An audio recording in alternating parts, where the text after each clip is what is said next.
Hare Krishna. So, welcome to the presentation today by His Grace Vidya Prabhu um, on the topic of Bhagavan. So, thank you, Vidya Prabhu, for taking up this presentation or the task or the effort to put together your thoughts and share with all of us for our benefit. I'll turn it over to you. Thank you. Hare Krishna, Prabhuji. First of all, my humble obeisances to you, Prabhuji, and to Mataji for giving us this opportunity. And I'm really thankful for this opportunity. And my All humble glories obeisances to Srila Prabhupada, all glories to Guru and Gauranga. Hare Krishna. I'm sharing my presentation. Let's take it from there. All right. I hope my slides are visible. So, who's God? This is an eternal question. I mean, if you look at the history of scientists also, I think Tesla also researched on it. Newton also went into this. Einstein also went into this. It's an eternal question. And what we have seen is there are so many explanations and answers to this. Somebody thinks or somebody believes that it's a very elevated human being. Some people believe demigods are gods. We discussed this topic in the last class as well. Sometimes some people have that nature is God, which is pantheism, or God is everywhere, or God is every particle is God, or some people even believe that each one of us can become a God. Now, these are different thought processes and explorations, and the volume of exploration on this question is phenomenal. So I researched on the World Cat database, which is the database of all books published in English language. There are more than 29,000 books on just which have in their title, Who's God? More than 29,000 books that have been published, which have topic in the title, Who's God? Is contained there. So that's the kind of exploration that has happened in terms of authors writing books. And this is beyond about 150,000 books have been published in English language, which have topics related to God. So that is the kind of exploration that people have done on this topic, and this has been an eternal question. It is people have done this research for a very long time, but where we have missed as humanity in a big time is actually going to the real source and finding who's God, to Bhagavad Gita and to Bhagavatam, where which tells us who's God very clearly in unequivocal terms, and people keep exploring. So that is where we see Mayavad is taking the kind of mind space, and not really concentrating on where we should focus on. Now let's see where what our Shastras tell us. I'll get into that very quickly.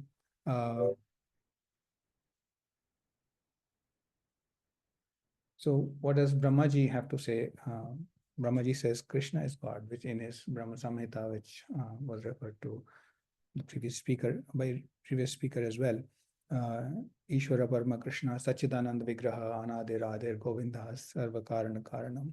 So the point that I want to highlight, Satchid Anand, right? The personality of God is Satya, which is eternal truth, Chit, pure consciousness, Ananda is bliss that one experiences when in the spiritual realm, which is both the soul and the super soul or the God experience continuously, eternally.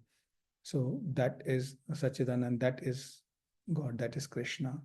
So Ishvara, so he is there are many personalities as translation by BBT.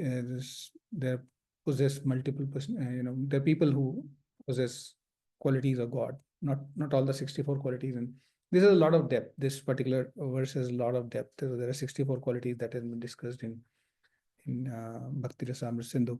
But we are not going there. We are just saying that each line in this verse is very loaded with facts behind them. So the personality of God has 64 different qualities, and there are people, there are living beings who have different set of qualities, but nobody else has all the 64 qualities that Supreme Lord Krishna has, and that is what makes him a God, what separates him from everybody else who have qualities like God. So Bhagwan is Krishna, and that is the answer which we will elaborate in the presentation going forward. Now, Bhagavatam is a Puran which is a spotless Puran. It is totally gold standard in terms of what we have to say. And Bhagavatam says, Ete Chamshakala Pumsha Krishna to Bhagwan Sim. So here again, Krishna is the Supreme Personality, though there are many plenary expansions and part plenary expansions of God, but who's God, who's Bhagwan? Bhagavatam says it is Krishna. So this is again establishes Krishna as a God. So having established Krishna as a God by two extremely elevated literatures, I think there should be no doubt in anybody's mind as to who's God or who is Bhagwan. Now, what coming to the to Bhagavad Gita, what does chapter 1 and 1 to 6 have to say about this? And I restricted my presentation to chapter 1 to 6, and I have referred to Gauranga Darshan Das's Gita Subodhini along with Bhagavad Gita to put this presentation. The flow of the presentation actually comes from Gita Subodhini, and now we'll quickly cover this. I know we're a little short on time. So Krishna descends to deliver the pious. So You can take in this, 30 minutes. So you have about 25 or minutes. I have 25 minutes. Oh, okay, wonderful. So the Krishna descends to deliver the pious. What does that mean? I mean, why does God have to descend to deliver the pious? It is not just to just out of a need. He doesn't need to come, but he comes, and he just not comes. He's Sajamiham. He manifests himself in the earthly realm. So that is what he's not born. So Jamiham is the topic, is the first one that I'm trying to highlight. This Yada Yada Hi Dharmasya Glanir Bhavati Bharata Abhyuthanam Adharmasya Tadatmanam Sajami Aham. So Sajami Aham. So he's not born to Devaki, or he's not born to Mahishoda, or Kaushalya. He just descends. He manifests himself. So that is God. Human beings are born. God descends. That's one differentiation of what makes him a God. And the other part, it is important to note, is it is not a one-time occurrence. It's not that he has only come once. He happens to come every yug, every millennium. So this is what makes God. We have a fairly clear picture of what does God do, or what does God do for human beings. So he manifests himself when there is a decline in religious practices, and he does it quite frequently every millennium. And frequently not for us, frequently for himself. God's time span is very different. His one breath, manifests in him, and when he inhales, everything is gone. So from his perspective, this is quite frequent. So he manifests himself every millennium. That's the first topic when Krishna descends to deliver pious and annihilate the miscreants. I'll quickly move on. The next topic that I've picked up is Krishna's birth, activities, and body is transcendent. Bhagavad Gita 4.6 talks about Ajopi, Avyayatma. Avyayatma is never deteriorates or is transcendental. He is the Lord of every living being, and still he manifests himself with his own sweet will, with his own kind mercy. So again, it's unlike human beings, we have either a compulsion to do something or a necessity or our own interest, self-interest to do. But here is God who is transcendental, whose body is transcendental, and he never he comes out of his own kind mercy to serve or to deliver the pious or to make sure that the dharma principles are upheld. God comes to earth, and his body never deteriorates. So this 4.6 tells us that his body never deteriorates, and he is the Lord of every living being. Again, establishing Krishna as the God, and his janma karma chame divyam. So evam yot vetti tatvatat ektva deham punarjanman naiti manveti. So Arjuna, part where I highlight again is janma karma chame divyam. Again, God's activities and his births are all transcendental. Nothing human here, or nothing natural here. That Prakriti is not playing a role in his appearance and disappearance, or his activity also. So Prakriti doesn't play a role when God comes. It is all transcendental in the spiritual realm, even when he's on earth. Moving on. Krishna is the source of all wisdom again. So God is when God is there, God is the source of all the knowledge, all the wisdom, which we come to learn from Bhagavad Gita 4.1, where we talk about Imam Vivashvate Yogam Proktvan Avyayam. So he was the first one to deliver that knowledge, the supreme knowledge, to Sun God. And that is what establishes the source of all the knowledge. Where is the knowledge coming from? Who gave the knowledge to this material world? It is coming from transcendental source, which is Krishna, and that is the supreme knowledge, which is the knowledge also instructed in Bhagavad Gita, but first was given to Lord Sun God and by Supreme Lord himself. So that is again establishing the God is the source of knowledge. So Bhagwan is the source of all the knowledge. And again, it was not the same thing, but a similar topic was discussed in 4.5, where he says, although life after life, bahuna me vyatitani janmani charjuna, tani aham veda sarvani na tvam vitta parantapa. So he says, aham veda sarvani, he remembers everything.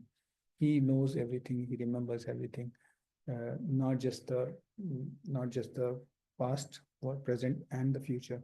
So he knows everything. So he is the knower, and he knows everything, and he is the one who delivers knowledge to people, and tries to give the gyan to the world. So that is, he is the source of all the wisdom. That's another part here. Next one is Krishna is free from any reactions of work. So when we do anything, we have reactions, and we are the karamphal bandhan. We have that karamphal is there, unless we, of course, work in extremely nishkam karma yoga. There will always be reactions. But here, God is saying in two verses, 4.13 and 4.14, that he has divided the world into four different categories: Chaturvarnya, Maya Shrishtam Guna, Karma Vibhakasha, Tasya Kartaram Apimam, Vidya Kartaram Avyayam. So, despite he doing the division of the human society into 4 different work and gun and work, or basis of work division. He has done the divisions, but he's still the non-doer, and he's not unchangeable. He doesn't come under the under any one of the groups or the 4 divisions that we're talking about. He doesn't come. He stays aloof from these 4 divisions. And again, in the namam karmani limpanti, so he doesn't get affected by the work that he does. His is the model nishkam karma. So when he does work, it is always nishkam karma yoga. This is transcendental. So that is what defines a god, and his god's activities. This kind of expanding on his activities from the verse earlier, where he said janma karma me divyam. Here again he says namam karmani limpanti. His work is not creating any bondage. His work only creates liberation, not just for himself but for others as well. So that is what we see in establishing again Krishna as defining Krishna in different parameters here. And this is my last one, knowing Krishna. So knowing Krishna as a owner of, or the master of the universe. Bhoktaram yagyatapsam sarvaloka maheshwaram suhridam sarvabhutanam yatva mam sanchit rachati santim rachati. So this is again somebody who knows why should we do this presentation at all, right? Why should somebody know God? When somebody knows God in the full tattvataha, like Prabhuji before me, he said tattvata, he emphasized a lot on tattvata. So that is, if somebody knows the God in detail, we become free from our material miseries, attain peace formula. So that is where knowing God is important for all of us, and that's why this presentation will help. And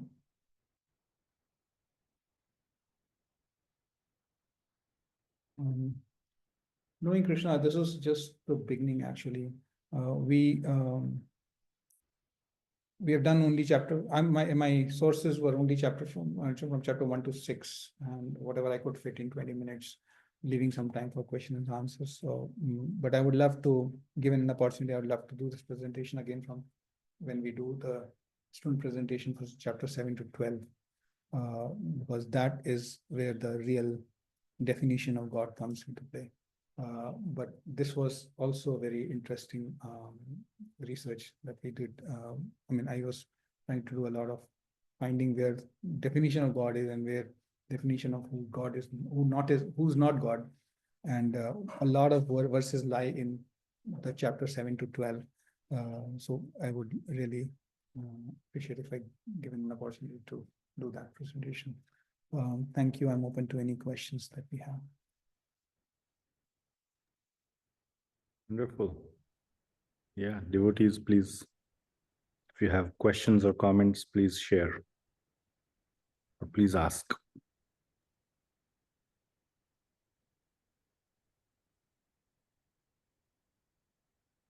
Hare Krishna, Prabhu. This is Nitin here. Thanks for sharing.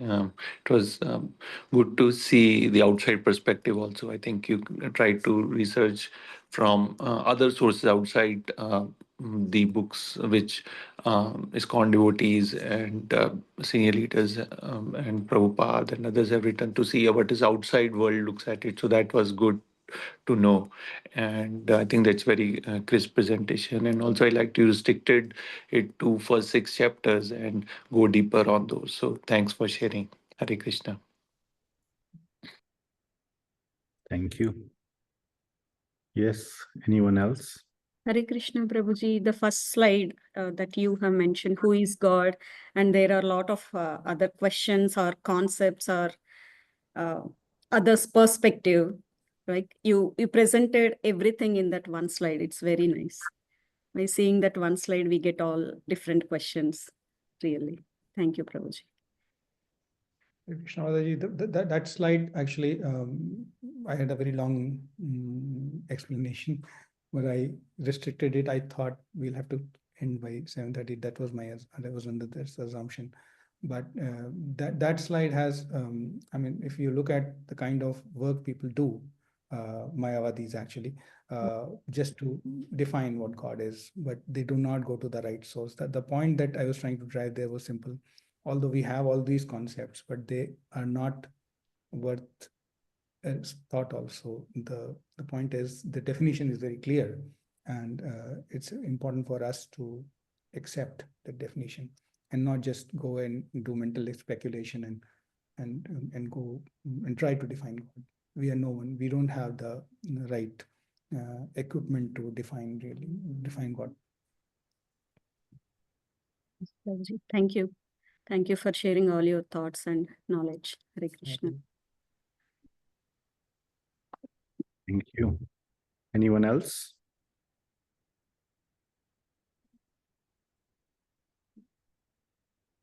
Okay.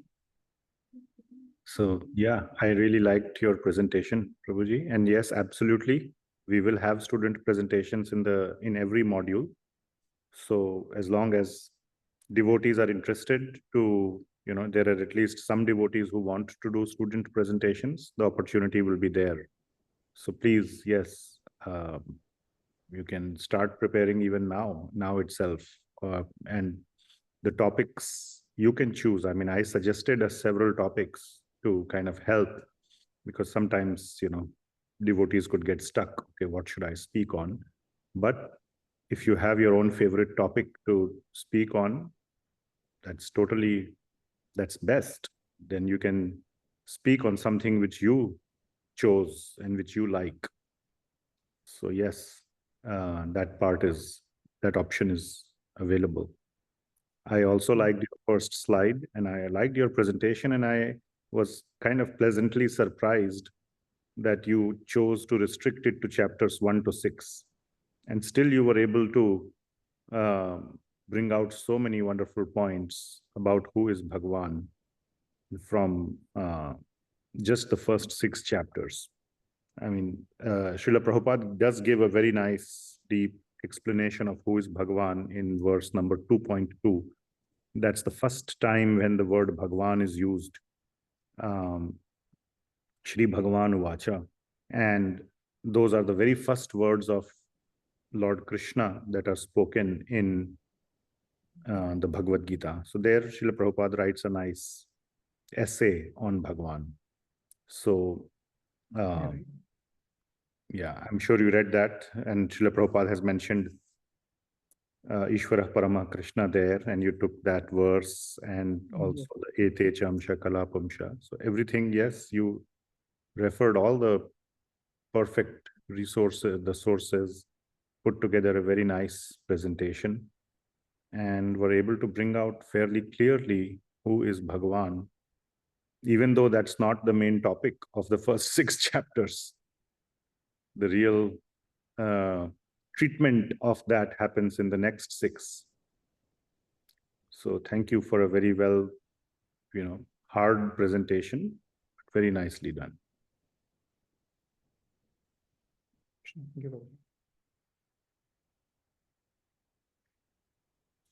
All right. So with this, we will conclude. Let me stop the recording. Hare Krishna.